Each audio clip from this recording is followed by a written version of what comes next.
Expo. It was challenging, the first one. Because he wanted to be in the place of love. Somebody came up with the idea. And he was 100% accurate in his prediction. Selenium, iodine, or calcium, you don't have to know any of that stuff. All you have to be able to do is chew.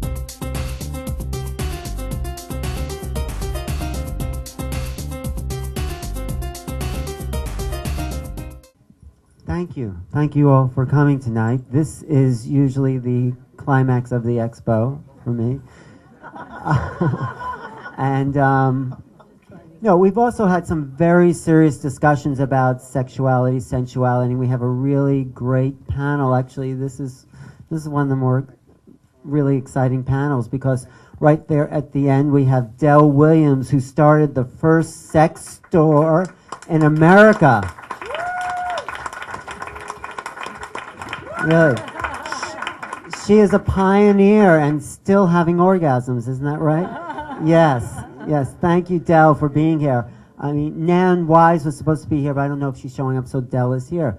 And then we have Carla Tara next to Dell, who's a Tantra teacher, and we'll talk about a little Tantra and where that fits into the overall understanding of sensuality. And then we have Laurie Handlers, who's also a Tantra teacher from Butterfly Tantra Yoga. And a stepsister of mine, I think, aren't you? And Melissa, adopted sister. And then there's Melissa Love, who's a sensuality coach, sexuality coach, and does something very interesting called the womb process, which maybe she'll talk about. And Sam Gedal, who's with the Sensuous Life, who's dealing with couple sensuality, individual sensuality, increasing awareness, communication. What else? You just tell them what else, Sam. We work with the more that people want to have in their lives. So The more. with the more that we all want to have in our lives, in relationships, in intimacy, and an orgasm. Okay. And at the end here, we have Nicole Daedone, who's founder of One Taste, but was also featured in this article in the New York Times called The Pleasure Principle, which was really exciting to get the whole idea of sexual community out into the public and the understanding of what pleasure is and sensuality. And, you know, the media is making a big breakthrough in this understanding, and that's why we are all here, and we can talk about sexuality in a very intelligent way. So let's start with the pleasure principle, and I have a few questions to ask about that because, you know, this is a mind, body, spirit expo, and I'll start with you. And then where does pleasure fit in when we're thinking about our spiritual evolution? You know, when we're thinking about spirit and uplifting, how do we integrate just the feeling sensation into our body? And then we'll go down the line and talk about that. But here, Nicole. So So I would say that it would actually depend on redefining pleasure, and that our idea of pleasure often is conflated with the idea of heedlessness or kind of losing consciousness. And I think if we begin to redefine it in terms of developing consciousness in a new area, then we can define a whole new way to approach pleasure in our bodies and our lives. And then what begins to happen is you have exponentially more and more pleasure. What can begin to happen if you introduce something like mindfulness into the domain of your sexuality, then all of a sudden you have increased connection in every single arena of your life. Yeah, but wait, I just wanted to follow up a little bit. So you're saying consciousness and pleasure and sensuality, they're not in these separate boxes. Is that, just go a little bit and then we'll go down, just to give us a little more behind.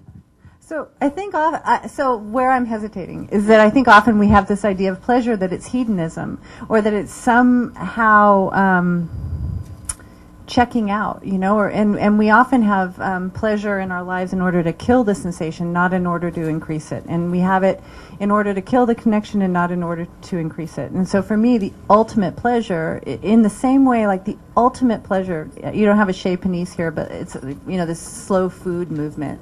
Like the ultimate pleasure that exists is having a really good meal that has been prepared with a tremendous amount of consciousness. And then all of a sudden you're eating the food and this whole new sensation begins to enter your body. And it's not a matter of just like stuffing something in there. It's not a matter of just dealing with your hunger, but it's actually nourishing deeply. So it's interesting in spirituality. I think what happened is we used to fear sin, and now as a society we fear dysfunction.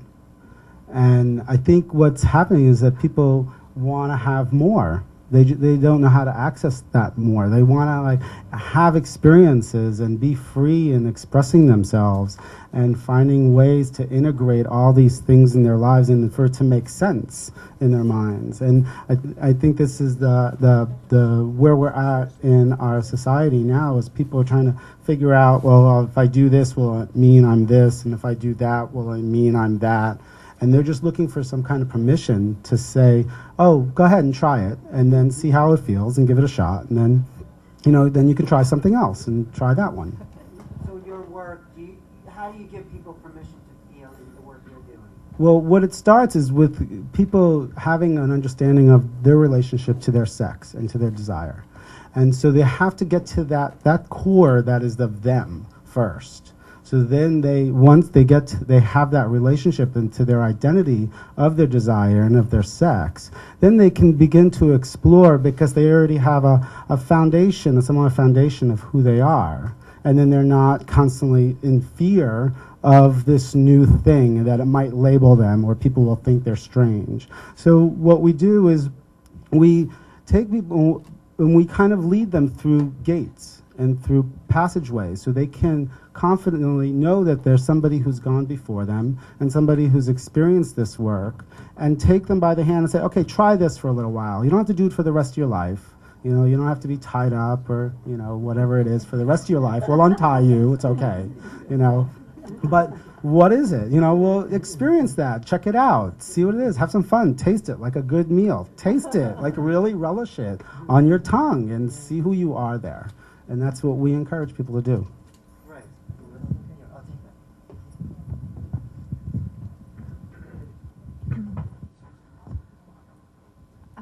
I'm afraid I'm not going to say anything different than what I've already No, said. but talk about your own personal experience as far as like how you opened up to pleasure and Is this accepted on? that. Is this on? Can you hear me? Hold it closer. Hello? Okay.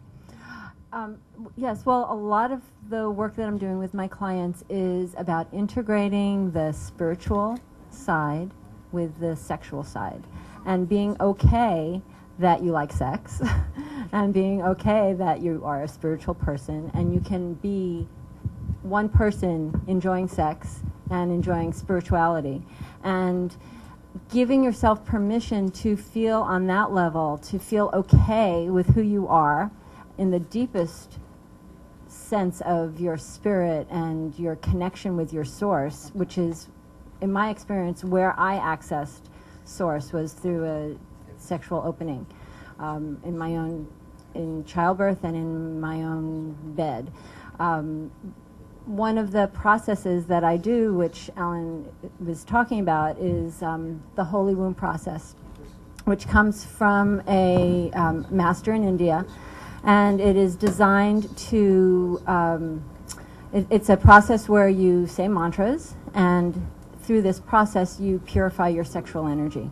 So that's just one of the areas that is, with all of this stuff that we're talking about, is something that you can begin to think about. How can I get better at what I'm doing? How can I integrate who I am, and how can I give myself permission to really feel at my deepest core and be okay with everything, and through all of that be connected with my source.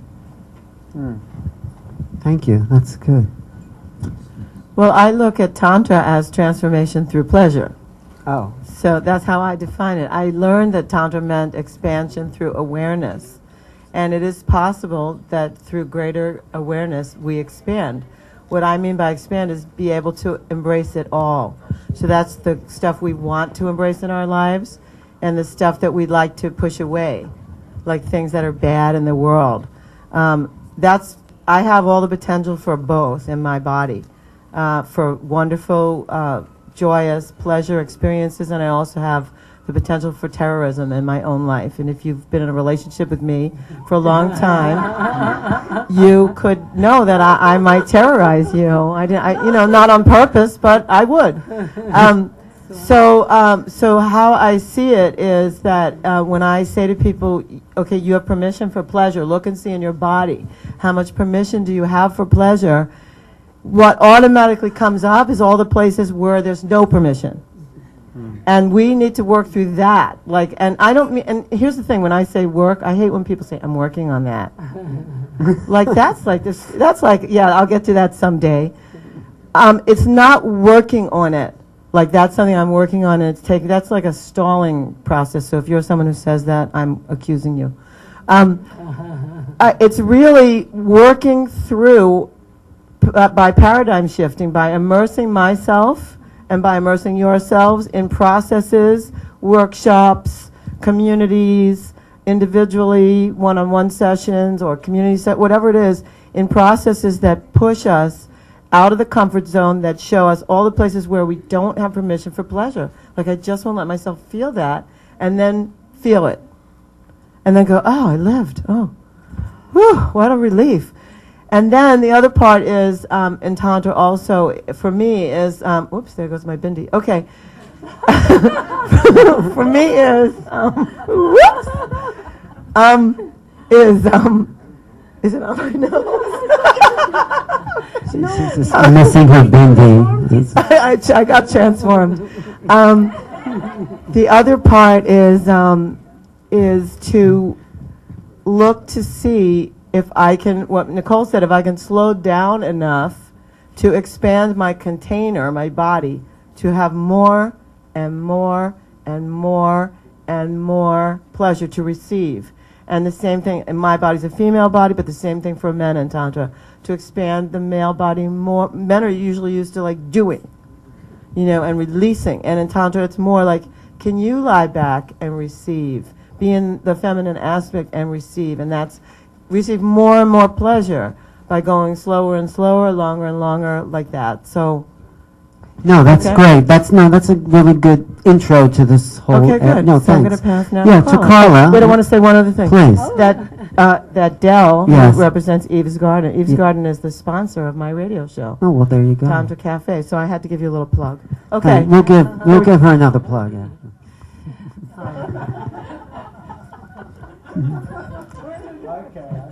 I know. No, it's not. No, it's not. Go ahead, Carla, because Carla's also speaking from a tantric approach. Yes, and beyond Tantra. I'm speaking from an intimacy place. I have become through my life an intimacy expert in the sense that really intimacy means into me see and see everything that's into you, not just beautiful whatever, but as you were saying before, also the ugly, and embrace that, because the part of us that we don't like is the part that transforms, gives us the greatest sexual energy and energy to connect and energy to become intimate on all levels. Because when you are really knowing yourself, and it's about self-knowledge as well, then you know that you are a spiritual being having a physical sexual experience. The spirit could not express itself without having a body and feel that pleasure and the ecstasy. And instead of making pleasure bad, I'm making it the highest. It's an energetic prayer. Because the Spirit has given us this incarnation, and we're saying thank you, and we're giving you the best possible present by being human fully. That's great, because what I'm getting is this pleasure, this embrace of pleasure, sort of the highest peak that consciousness can attain in the incarnation, in a sense. I mean, I think that's what everyone's sort of saying. And bringing all this beautiful knowledge that everybody was talking about into the family. When children grow up, they see two parents loving each other, connecting, instead of yelling and screaming, talking, asking questions, making sure that the question was understood. All of that is about intimacy. And when children grow up in a family that communicates well, they have also, they attract a healthy partner. They have a good life. So that's what I'm committed to helping people. Thank you. That's You're great. welcome. Yeah.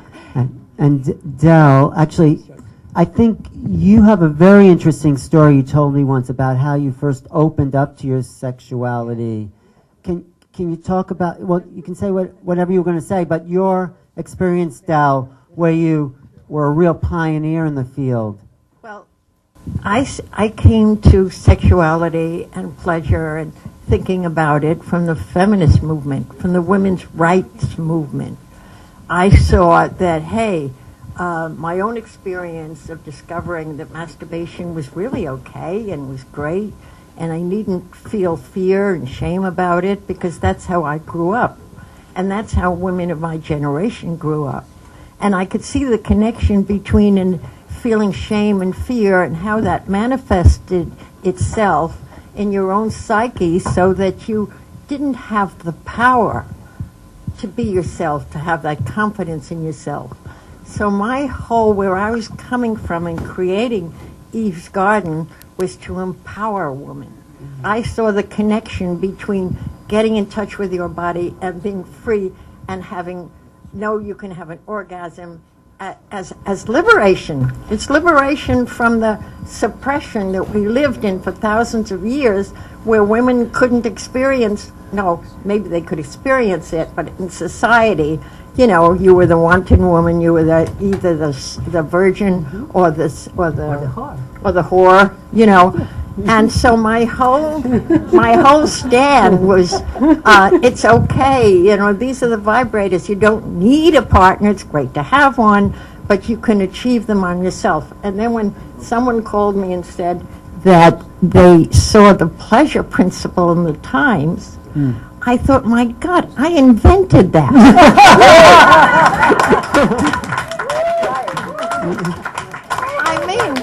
I really did. I thought I made it up in the 1970s, and I had a page in our catalog calling upon women to sign the Eve's Garden pleasure principles. Which says I have a right to experience pleasure, it's okay to love myself, and then they had to sign their name at the end. And here it is in the Times, But there was one place you told me, where you had that switch, yeah. Mention is that I have always been sort of aware of the fact that the orgasm is this electrical discharge, which is so great and healthy for you and what it does for you. And in many years, like 30 years later, they're writing doctors are writing articles and say, hey, it affects all your hormones. It brings you. It really boosts your immune system. So it's good for you physically. It's good for you psychologically because there's that spiritual sense of when you're connecting and being orgasmic, you're connecting with the universe, with what people might call God. And so to that end, when I was age 80, I decided to become an interfaith minister, just because I wanted to have a pulpit and shout about the greatness of spirit and sexuality so that we all can get ourselves out of thinking dirty, awful, sinful, and all that stuff that we grew up with. So that's... Thanks. Thank you. That's great. So, but let's talk a little bit about this idea of intimacy and sexuality, because sometimes, sexuality is a very not so intimate act. It's a way of not getting intimate. I mean, having sex, it depends who you are and what you do. But it is a very deeply intimate act, but it doesn't have to be. And so anyway, I'm just a little confused about the intimacy and sexuality, and I know that's something One Taste really works with, but we'll all talk about it. But, talk about your sense of intimacy and with sexuality or without. You know what I'm asking? Yeah. I can work with it. Okay. So our definition of intimacy is being inside of an experience. It has nothing to do with the actual conditions.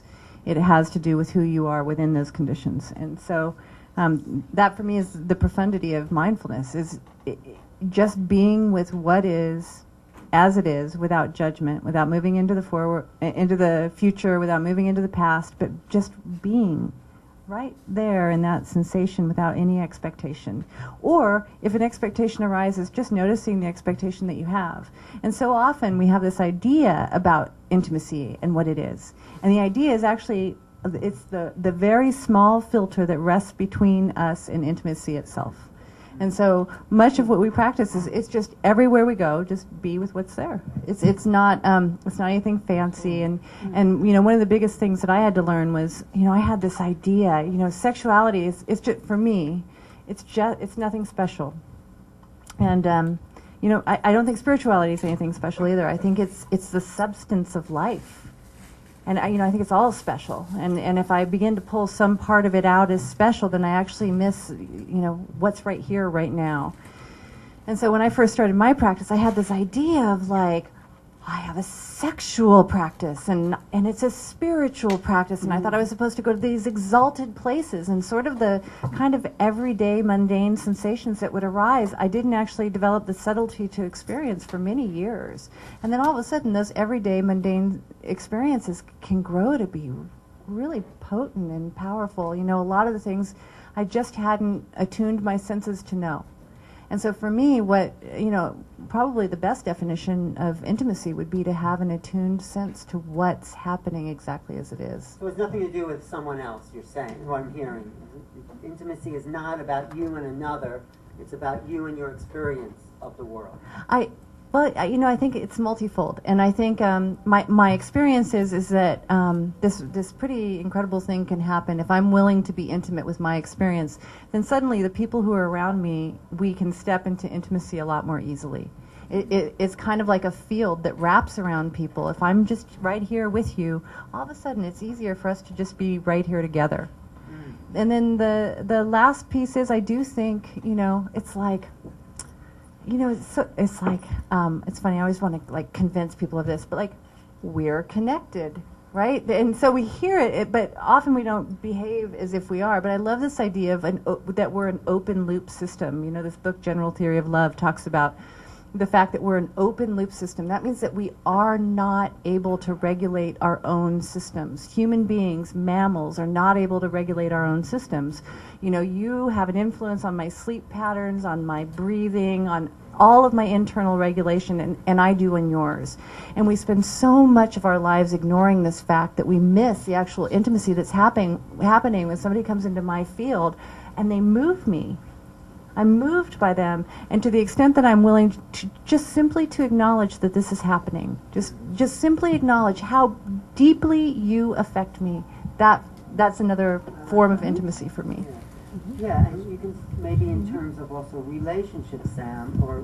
Yeah, I'll actually speak about being the only guy here. I guess I'll speak from that perspective. It's kind of a unique one. So I think for me it started that I really had I got out of a marriage, and I really then had to look at it, and I realized I had zero idea about relating. I had zero idea about intimacy. I had zero idea about being with a woman. I knew nothing. I just started, I was like, okay, Sam, you really fucked this one up, and you really know nothing here.